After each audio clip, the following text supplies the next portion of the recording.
신약성경 파노라마를 이렇게 준비하다 보니까 이거는 꼭 좀 미리 알아야 되겠다라고 생각되는 것이 있습니다. 원래 지난주에 마태복음을 나가려고 했는데 오늘 이 신약성경 전체 줄거리를 한번 파악을 한 다음에 나가면 여러분에게 큰 도움이 될 것 같아서 오늘 다시 준비했습니다. 사복음서는 예수님이 누구신가를 이야기하는 책입니다. 예수님이 누구신가. 자, 오늘 말씀에도 보니까 예수님께서 가이사랴 빌립보 지방으로 들어가셨을 때 제자들에게 물었습니다. 사람들이 나를 누구라고 하느냐 했습니다. 사람들이 나를, 그 사람의 아들을 누구라고 하느냐. 그랬더니 사람들이 각자 생각대로 이야기합니다. 어떤 사람은 침례자 요한, 어떤 사람은 엘리야, 어떤 사람은 예레미야나 혹시 대언자들 중에 하나가 아닌가, 이렇게 각자 소견대로 이야기를 했습니다. 그러자 예수님께서 말씀하셨습니다. 하지만 너희는 나를 누구라고 하느냐? 너희는 나를 누구라고 하느냐? 예수님이 누구실까요? 예수님이 누구십니까? 예수님이 누구신가? 이것이 사복음서의 핵심 메시지입니다. 그래서 여러분은 예수님을 누구라고 이렇게 생각하십니까? 예수님이 누구시죠? 우리의 구세주, 길이여 진리여 생명 되신 분, 부활이여 영광이신 분, 우리에게 그런 분으로 이렇게 생각할 수가 있습니다. 사복음서는 예수님을 각 복음서마다 누구라고 묘사를 하는가 하는 겁니다. 사복음서는 예수님을 누구라고 하는가? 마태복음은 왕으로 오신 그리스도라고 합니다. 왕으로 오신 그리스도. 마가복음은 종으로서 오신 그리스도. 누가복음은 사람의 아들로서 오신 그리스도. 요한복음은 하나님의 아들로서 오신 그리스도. 이렇게 이야기를 하고 있습니다. 그래서 신약시대를 제대로 알아야 예수님이 누구신가를 알 수 있기 때문에 신약성경이 몇 권이죠? 27권이죠? 27권인데 이 신약성경은 세 골격으로 나눌 수가 있습니다. 역사책이 있어요. 과거, 어떤 민족적인 책인데 마태, 마가, 누가, 요한, 사도행전까지를 역사서라고 합니다. 사복음서는 그리스도의 역사, 사도행전은 교회의 역사, 이렇게 나눌 수가 있죠. 그 다음에 두 번째는 과거, 역사고 체험, 현재, 개인적인 것인데 로마서서부터 시작을 해가지고 유다서까지 쭉 이야기를 하는 것이 바로 현재, 체험, 개인적인 그런 모습이고, 그 다음에 예언을 담은 책, 미래, 이것도 민족적인데 요한계시록입니다. 요한계시록. 이렇게 세 골격으로 되어 있다라고 하는 것들을 먼저 숙지하시고, 그 다음에는 이제 신약에 12시대가 있어요. 신약에 12시대. 그래서 12시대를 어떻게 나누냐면 여러분 도표를 보시면 너무 글씨가 작죠? 예, 글씨가 작지만 한번 보시기 바랍니다. 마태복음, 그러니까 1시대에서부터 4시대까지는 마태, 마가, 누가, 요한입니다. 요한. 그리고 사도행전 1장부터 12장까지는 교회의 형성. 교회의 형성. 여기 도표 좀 띄워주세요. 띄웠나요? 네. 그렇고요. 그 다음에 6시대, 그러니까 6시대가 있죠. 여섯 번째 시대가 있습니다. 여섯 번째 시대. 그리고 나서 이제 여섯 번째는 사도행전 13장부터 15장까지 바울의 1차 전도여행, 바울의 1차 전도여행 그걸 이야기하고 있고요. 그 다음에 바울의 2차 전도여행, 3차 전도여행, 4차 전도여행, 5차 전도여행 이렇게 되어 있는데 이것을 이제 보고 이제 할 수가 있습니다. 그 도표를 띄울 때, 그 영상으로 띄울 때 전체를 띄워서 이렇게 해주세요. 그 도표가 안 보이니까. 예. 자, 그래서 이 12시대를 제가 하나씩 설명을 해드릴게요. 이게 설명을 해드릴게요. 자, 첫째부터 넷째 시대까지 있죠. 마태, 마가, 누가, 요한. 이렇게 되어 있습니다. 마태, 마가, 누가, 요한 이렇게 되어 있습니다. 첫째부터 넷째 시대까지는 사복음서인데 그리스도의 생애를 다루고 있습니다. 그리스도의 생애. 자, 보니까 완전한 하나님이시며 완전한 인간이신 예수 그리스도의 모습을 복합적으로 관찰하려면 사복음서가 필요한 겁니다. 사복음서가. 마태복음은 예수님을 유대인의 왕으로 이야기를 합니다. 마태복음을 예수님을 유대인의 왕으로 이야기하고 있고요. 마가복음은 예수님을 완전하신 종으로 이야기를 합니다. 완전하신 종으로. 그러니까 마태와 마가는 예수님을 왕권과 그리고 신성을 갖고 계셨지만 종으로 오신 것을 이야기하고 있는 거예요. 왕권과 신성을 갖고 오셨습니다. 마태복음, 마가복음은 종으로 오셨다. 왕과 종은 완전히 상극이죠. 하늘과 땅 차이입니다. 그래서 예수님은 누구든지 크고자 하는 자는 먼저 남을 섬기는 자가 되어야 한다라고 마태복음 20장 26절에 말씀하고 있습니다. 네. 그리고 또 누가복음은 예수님을 완전하신 인간으로, 그리고 요한복음은 예수님을 완전하신 하나님의 아들로 이야기를 합니다. 그러니까 누가와 요한도 역시 동전의 양면처럼 한쪽 면을 강조를 하고 있는데, 그리스도께서는 완전한 인간이자 또 완전한 하나님이시다 라고 하는 것을 이렇게 서로 보완해서 이야기하고 있다는 겁니다.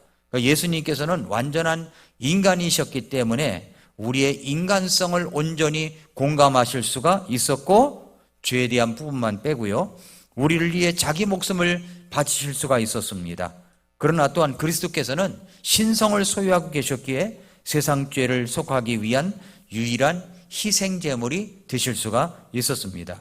그래서 사복음서는 그리스도의 전기는 아니지만 각각 독특한 관점으로 그리스도의 생애를 요약하고 있는 겁니다.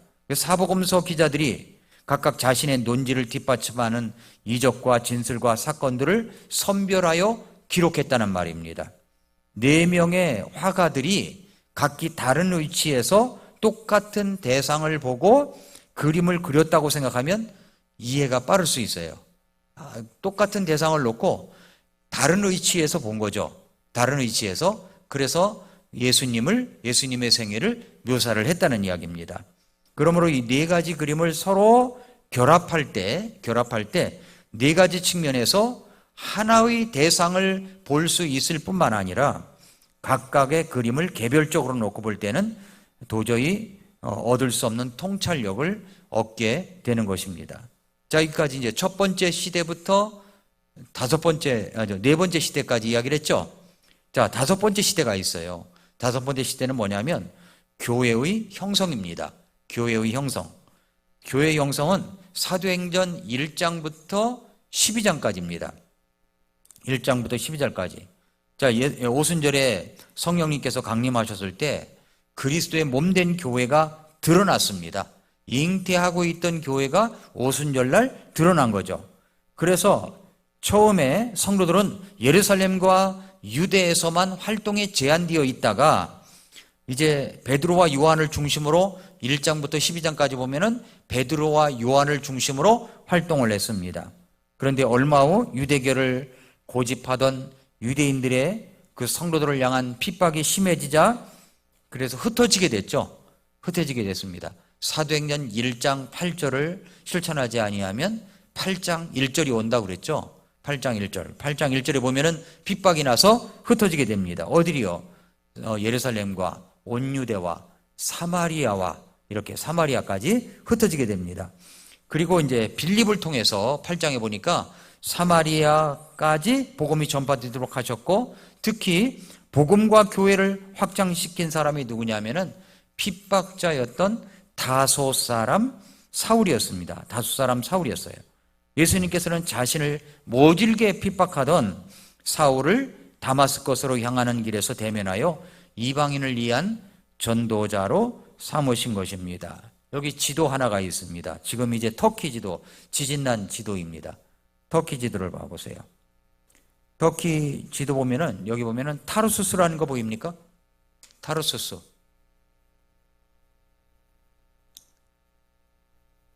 터키 지도. 예. 여기 보면은 여기 타르수스가 여기 있죠? 여기가 사도 바울이 태어난 장소예요. 다소 사람 그랬죠? 다소 사람이라고 하는데 여기가 이제 그 사도 바울이 태어난 장소입니다. 성지순례 갔을 때 이스탄불에서 내려가지고 여기부터 출발을 해가지고 이렇게 쫙 간 거예요. 이렇게.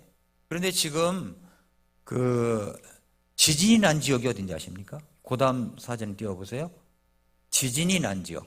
예. 지진이 난 지역이 여기예요. 이쪽이 타르소스거든요. 다소. 여기. 근데 지진이 여기서부터 하라만 마라주주 지진이 여기서 나가지고 이만큼 났다는 이야기입니다. 지금 엄청난 사람이 죽었죠?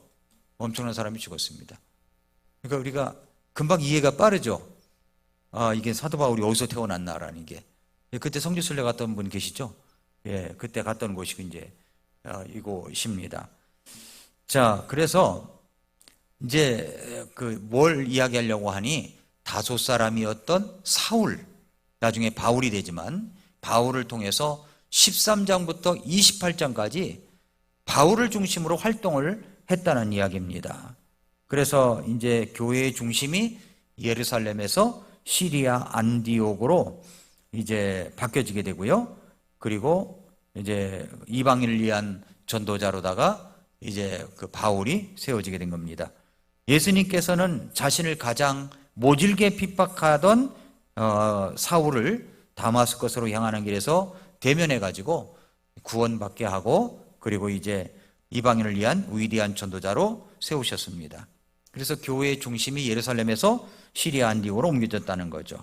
그곳에서 최초로 신자들이 그리스도인이라는 이제 그 칭호를 받게 됐습니다. 예수 그리스도와 동일시되는 그리스도의 사람들이다. 그래서 그리스도인, 크리스천이라는 칭호를 받게 됐습니다. 이것이 이제 5번째 시대예요. 그 다음에 이제 6번째 시대가 있습니다. 바울의 1차 전도 여행, 사도행전 13장부터 15장까지는 안디옥 교회는 바나바와 바울을 선교사로 이제 파송을 합니다. 나중에 마가 요한이 합류를 하고 이것을 바울의 1차 전도 여행이라고 합니다. 1차 전도 여행. 그래서 바울은 이 여행에서 돌아온 직후 전도 여행을 통해서 회심시킨 갈라디아 지방 사람들에게 갈라디아서를 써서 보냈어요. 갈라디아서를 써서 보냈어요. 여러분이 받으신 그 설교노트에 보면은 뭐가 있냐면은 거기에 시대순으로 본 신약성경이라는 것이 있죠. 시대순으로 본 신약성경. 거기에 보면은 1차 전도 여행을 돌아오고 나서 갈라디아서를 썼고 야고보서가 기록되었다. 이렇게 되어 있는 겁니다. 도표 이해가 되시죠? 예, 그때 당시 썼다는 거예요. 그래서 성경을 읽을 때 사도행전 읽고 그 다음에 로마서 뭐 쭉 읽는데 이게 어느 시대 때 쓰여졌느냐라는 것을 생각하면서 사도행전에서 서신서를 찾기 하면서 읽으시면 성경이 굉장히 많이 이해가 되는 겁니다. 그래서 앞으로 이제 사도행전을 해나갈 때 제가 그 부분을 아주 정확하게 해드리겠습니다. 이 부분에서 썼다라고 하는 것들을 말씀드리겠습니다. 그 다음에 7째 시대입니다. 7째 시대. 7째 시대는 바울의 2차 전도여행, 그러니까 사도행전 16장부터 18장까지입니다. 그러니까 바울은 예루살렘을 방문해가지고 총회에 참석한 뒤 사도행전 15장에서 실라와 디모데를 대동하고 2차 전도여행을 떠나게 되죠. 그래서 이 그리스 반도에 최초로 복음을 전합니다. 바울은 이때 데살로니카를 처음 방문했고 나중에 그들에게 2통의 편지를 보내죠. 그 2통의 편지가 뭡니까? 데살로니카 전서 그리고 데살로니카 후서입니다. 후서. 그래서 여기 2차 전도여행 사도행전 16장 18장 그 도표에 보면은 데살로니카 전서, 데살로니카 후서가 되어 있는 겁니다. 자, 이해가 되시죠? 네. 그 다음에 이제 3차 전도여행 8째 시대입니다. 8째 시대 때 바울은 이번 여행에서 다시 그리스로 갔어요. 그리스. 고린도가 위치한 그리스로 갔지만 대부분 에베소에서 시간을 보냅니다. 그래서 바울은 3차 전도 여행과 관련해 가지고 세 통의 편지를 기록했습니다. 세 통의 편지가 뭐냐면 고린도 전서와 후서와 그리고 로마서입니다. 로마서.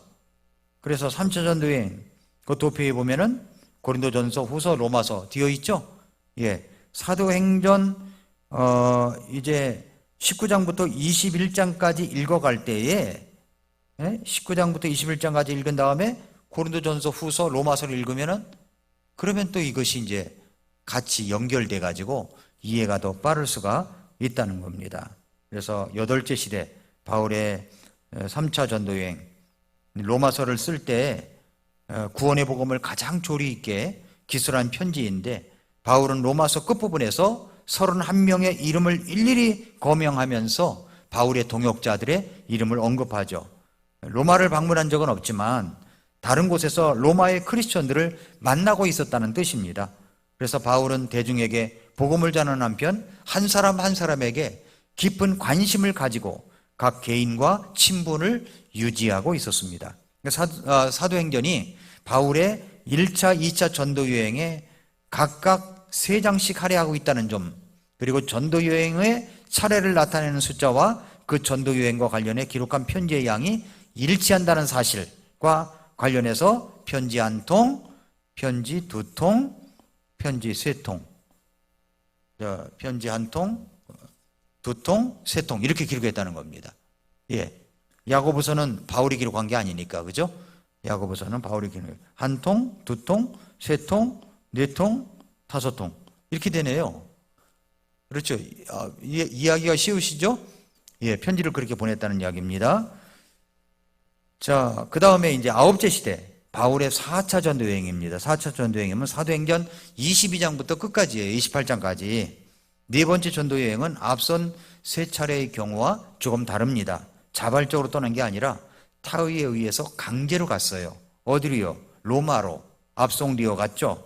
강경파 유대인 반대자들이 바울을 죽이려고 진실을 왜곡한 탓에 로마 황제 카이사르에게 자신의 송사를 호소했고 가이사 앞에 나아가 자신을 변론하기 위해서 죄수 신분으로 로마로 압송이 됩니다. 이 네 번째 여행, 감옥살이도 포함해가지고 그가 기록한 편지는 에베소서, 골로새서, 빌레몬서, 빌립보서입니다.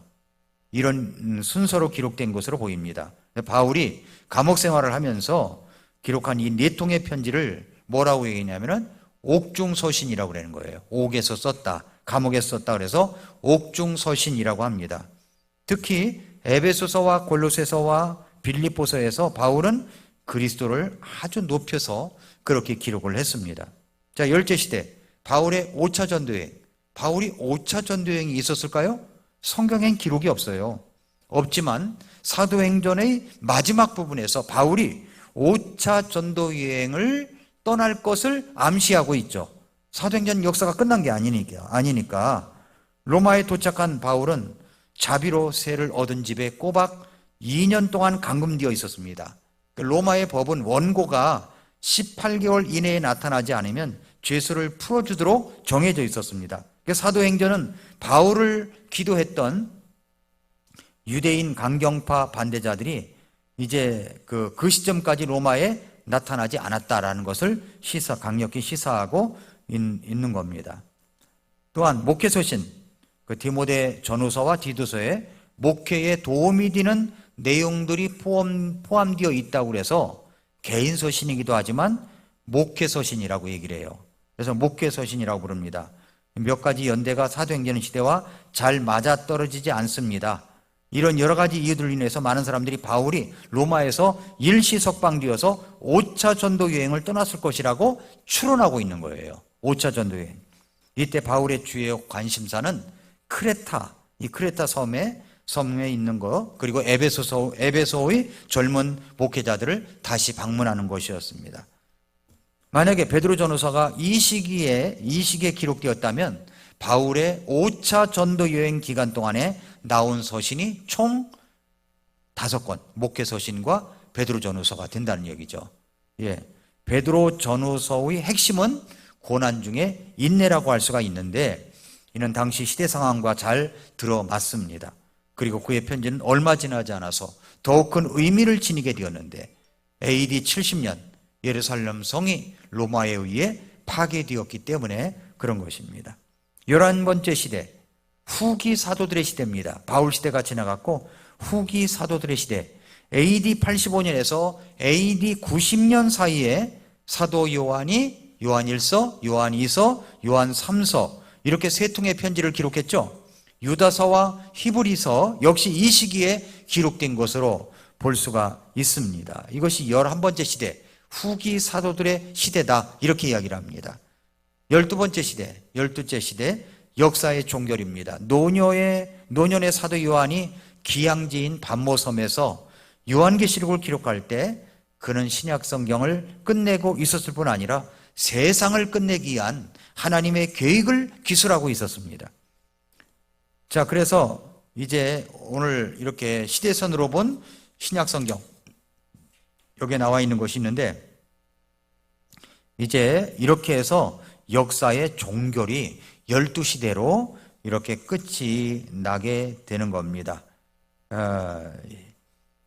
그리고 신약의 시대, 이제 지도를 이제 여러분이 이제 보면은 시줄과 날줄이 있잖아요. 이렇게 시줄과 날줄이 있는데 수평과 수직을 연결해 가서 성경을 읽어 나간다면 그 시대에 관해서 하나님이 주신 주석서들을 다 읽는 셈이 되는 것입니다. 그래서 바울의 3차 전도 여행 시기와 관련된 성경을 다 읽으려면 사도행전 19장에서 21장까지와 고린도 전후서와 로마서를 읽으면 되는 겁니다. 이렇게 읽으면 됩니다. 자, 그러면 이제 신약의 연대를 보겠습니다. 신약의 연대, 신약의 12시대의 기간과 주요 사건의 연대가 있습니다만은 여기서 신약의 연대를 보겠습니다. 12시대의 연대를 표시한 것을 한번 보십시오. 여기 보면은 신약 성경 전체가 포괄하는 기간이 100년, 그러니까 100년 정도인데 100년을 넘지 않았다는 점을 우리가 주목할 필요가 있어요. 신약 성경 전체가 포괄하는 기간이 100년이 안 됐습니다. 물론 신약 성경의 가르침은 영원부터 영원까지 미칩니다. 예를 들어서 베들레헴에 모든 아기들을 죽이라고 명령했던 헤로드 왕이 언제 죽었습니까? BC 4년에 죽었어요. BC 4년에. 따라서 예수님은 언제 태어났느냐? 그 이전 BC 5년이나 BC 6년경에 출생하였을 것이라고 볼 수가 있습니다. 그렇다면 예수님이 오셔가지고 기원 전과 기원 후가 나눠졌다고 하는데 왜 AD 1년이 아니라 예수님이 BC 5년이나 BC 6년에 출생했다고 하는가 궁금하시죠? 왜 그럴까요? 이건 그리스도의 출생 연도가 이렇게 된 까닭은 AD 525년에 디오니시우스 엑시구스라고 하는 사람이 오늘 우리가 사용하는 달력을 만들 때 그리스도의 출생 연도를 잘못 계산했기 때문에 그런 겁니다. 잘못 계산했기 때문에. 그래서 예수님은 BC 5년이나 BC 6년경에 출생했을 것이다 이렇게 보는 거죠. 왜냐하면 헤롯 대왕이 죽은 것이 BC 4년이잖아요. 예수님 그 이전에 태어나셨으니까 그렇게 되는 겁니다. 예수님께서는 디베리오 가이사가 즉위한 지 15년째 되는 해 AD 29년에 공생의 사역을 시작하셨습니다. 예수님께서는 2년 6개월이나 3년 6개월 정도 공생의 사역을 시작하셨고 AD 32년이나 33년에 십자가에 못 박히셨습니다. 당시 사료들을 종합해보면 그로부터 15년이나 10년 뒤에 바울이 첫 번째 전도여행을 떠났다는 사실을 알 수가 있는데 바울의 전도여행 시간은 전도여행의 차례를 나타내는 숫자에 2를 더하면 이제 우리가 쉽게 암기를 할 수가 있습니다. 1차 전도여행은 2년, 2차 전도여행은 3년, 5차 전도여행은 아마도 6년 정도 지속될 것이다 이렇게 봅니다. 이렇게 계산한다면 바울이 갈라디아로 처음 전도여행을 떠난 이후에 20년 뒤에 숨을 거뒀다는 사실도 알 수가 있습니다. 그로부터 약 27년이 지난 다음 사도 요한이 반모섬에서 계시를 받아 요한계시록을 기록했습니다. 우리는 얼마나 오랜 시간이 흘러야 역사가 종결될지 알 수가 없죠. 그러나 우리가 교회의 완성과 역사의 종말을 기다리면서 마지막 은혜의 시대를 우리가 살고 있다라고 하는 것을 알 수가 있습니다. 자, 그러면 그래서 이제 마지막이 그리스도의 초림과 재림입니다. 자, 지금은 교회 시대죠? 교회 시대입니다. 교회 시대는 언제 끝날지를 몰라요. 언제 끝날지를 몰라요. 근데 예수님이 첫 번째 오셨고 예수님이 두 번째 오실 것이죠. 근데 첫 번째 오셨을 때는 구유에 오셨습니다. 그 구유에서 태어났죠. 근데 두 번째 오실 때는 어디에 오실까요? 어디에 오십니까? 올리브산에 온다는 겁니다. 올리브산에 온다는 거예요. 그래서 이제 예수님이 올리브산에 산 위에 오신다는 거죠. 산 위에 오신다는 것을 알 수가 있습니다. 그 다음에 예수님은 첫 번째 오실 때 어린 양으로 오셨죠. 어린 양으로 오셨습니다. 근데 두 번째 오실 때는 뭘로 오세요? 왕으로 오신다는 겁니다. 왕으로. 첫 번째 오셨을 때는 멸시받고 거부되는 것이 있었지만은 두 번째 오실 때는 모든 사람이 무릎을 꿇고 경배합니다. 예수님은 첫 번째 오실 때 낮고 가난한 모습으로 오셨지만 두 번째 오실 때는 권세 있고 풍성한 모습으로 오십니다. 첫 번째 오실 때는 원수들을 위해서 죽으셨지만 두 번째 오실 때는 원수들이 죽어요. 첫 번째 오실 때는 사탄이 예수님을 시험했지만 두 번째 오실 때는 사탄이 무적행 속에 갇히게 됩니다. 첫 번째 오실 때는 그리스도께서 의롭지 못한 세상에서 사셨지만 두 번째 오실 때는 그리스도께서 세상을 의로 이끄신다는 겁니다. 첫 번째 오실 때는 예수님이 죄를 위해 죽었다가 부활하셨습니다. 이제 두 번째 오실 때는 영원히 이 땅을 지배하고 통치하시는 분, 그때가 천년왕국이죠. 그렇게 예수님의 초림과 재림, 이것을 볼 수가 있습니다. 이 정도로 해가지고서 이제 우리가 신약 성경의 줄거리를 쭉 살펴본다면 여러분이 성경을 읽어 나갈 때 도움이 되는 겁니다. 그래서 다음 주에는 이제 마태복음에 대해서 하게 됩니다. 자, 마태복음을 한번 쭉 읽어 오시면 도움이 됩니다. 마태복음은 예수님이 어떻게 오셨다고 말씀하고 있다고 그랬죠? 왕으로 오셨다. 마태복음은 왕으로 오셨다. 그래서 왕의 족보가 마태복음 1장 1절부터 쫙 시작되는 거예요. 예수님의 왕의 족보가. 그래서 예수님은 왕으로 오셨고 이것은 유대인들을 위해서 기록되었다라고 하는 것을 우리가 다음 주에 볼 수 있도록 하겠습니다. 기도하겠습니다.